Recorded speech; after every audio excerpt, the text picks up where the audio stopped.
So, welcome back, guys. Here we are for day 3 ADE 2025, and today for our Funktasy Magazine Exclusive, we're joined by someone who's very close to Funktasy's heart. We've got singer, songwriter, performer extraordinaire, Reddibo.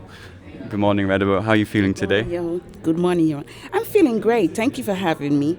And yes, I'm feeling very, very great. I'm really excited for this interview. Well, really excited too because you've been working with the label for so long. You've been there since the very beginning. So we're great to host you in such a beautiful, such a huge event for performers, everyone in the whole music industry alike.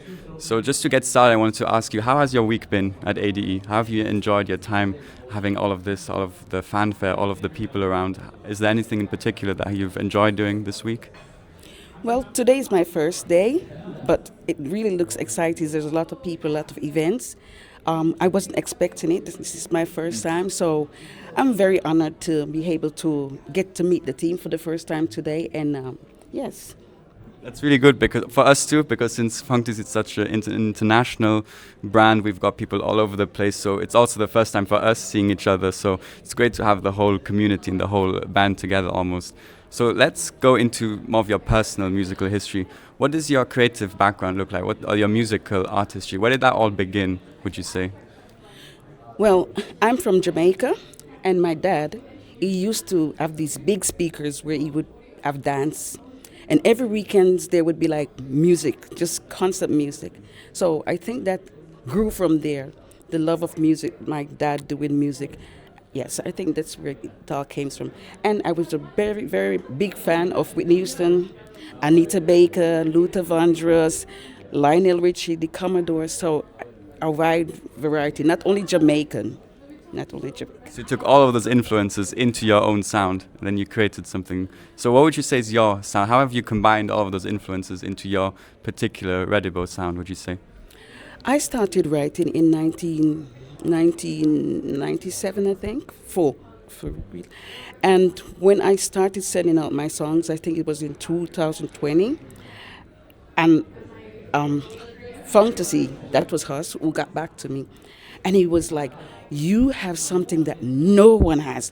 I need this. And that was a time I thought, yeah, maybe I should just, start singing, start doing what I do best. And at that moment, Hoss was like, I don't want you only to sing. I want to hear that voice, that roughness you have. I want that. And that's where it all started from. That's amazing. And that's what transformed into your first song with Funktasy. Yes. That. Am I correct? Oh, so how do you feel about that record 5 years later? Does it have a special place in your heart, thinking back to it? To be honest, I was very scared. I was very scared doing that song because it was my first time working with a label as well. But it came out, I wasn't really pleased with the way it came out, but I was happy that was the first one who really came out. And Hoss also loved it.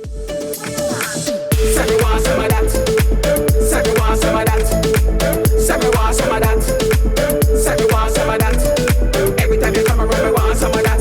Every time you come around, we want some of that. Say we want some of that. Say we want some of that.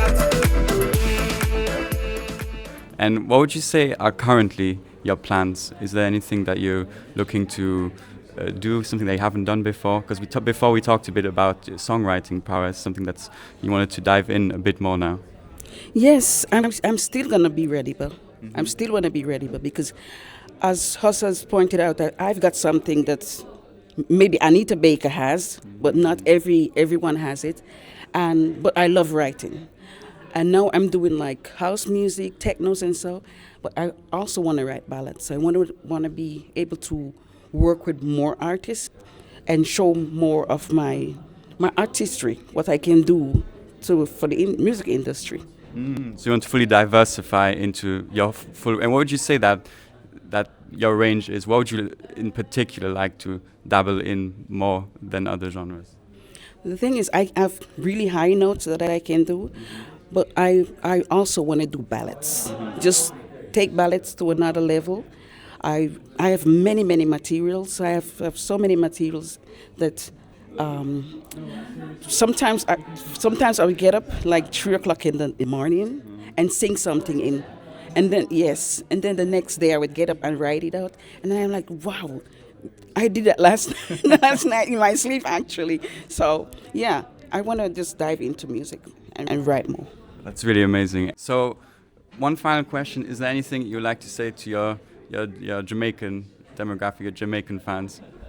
Yeah, Jamaicans, me I tell them say, we're there everywhere.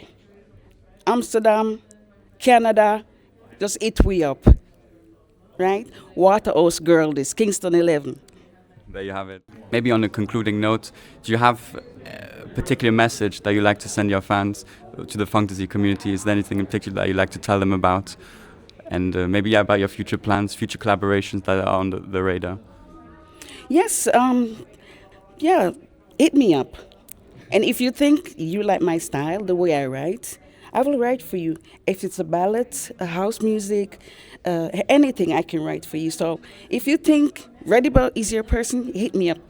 And Hoss, make sure they hit me up. I'm here for you guys. That's amazing. So you heard it here first. Reddibo's ready to collaborate with more people, and this is the beginning of a beautiful journey. It's not just the beginning, obviously, but we hope to work with you more in the future, and can't wait to grow together and see where this all goes. Thank you very much, Reddibo, for joining us today. Thank you guys for having me. And thank you Hoss for coming all the way to Amsterdam to meet me. Thank you very much.